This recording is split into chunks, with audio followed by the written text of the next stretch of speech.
છોટાઉદેપુરના નસવાડીમાં નકલી જાતિના દાખલા બનાવવાનો મોટો પર્દાફાશ થયો। રતનપુરા ગામ પંચાયતમાં વીસી તરીકે ફરજ બજાવતો સફરાજ ભીલ નસવાડી ટાઉનમાં પોતાની દુકાન ચલાવતો હતો અને માત્ર 500 રૂપિયામાં નકલી જાતિના પ્રમાણપત્ર બનાવી આપતો હતો। નસવાડી મામલતદાર દ્વારા પોલીસ સ્ટેશનમાં ફરિયાદ નોંધાવવામાં આવતા જ પોલીસે ગણતરીના કલાકમાં આરોપીને ઝડપી પાડ્યો છે અને આ કૌભાંડમાં અન્ય કોણ સામેલ છે અને અત્યાર સુધી કેટલા દાખલા બનાવાયા છે તે અંગે તપાસ હાથ ધરવામાં આવી છે।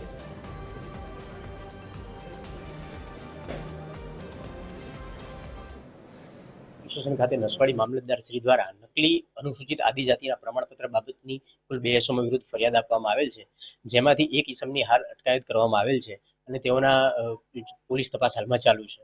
એ તપાસ હાલમાં ચાલુ છે અને તેઓએ દાખલો કઈ રીતે બનાવેલો હતો અને જેમને જે સાધન સામગ્રી જે વાપરેલી હશે એની તપાસ હાલમાં ચાલુ છે અને ત્યારબાદ તે રિકવર કરવામાં આવશે। છોટાઉદેપુર જિલ્લાના નસવાડી તાલુકામાંથી આદિજાતિના ડુપ્લિકેટ દાખલા કાઢી આપવાનું એક ષડયંત્ર સામે આવ્યું છે અને જેને લઈને આજે TV30 ની ટીમ નસવાડી ટાઉને આવી છે। આપ જોઈ શકો છો કે આ જે અંબે પેન્ટિંગ છે ત્યાં આગળ જ અહીંયા દાખલા કાઢવામાં આવતા હતા અને ત્યારે નસવાડી મામલતદાર દ્વારા તેઓને જાણ થતા કે નકલી આદિજાતિના દાખલા નીકળી રહ્યા છે અને તેઓ સઘન તપાસ કરતા તેઓએ તપાસમાં બહાર આવ્યું હતું કે 500 રૂપિયામાં દાખલા કાઢી આપવામાં આવે છે।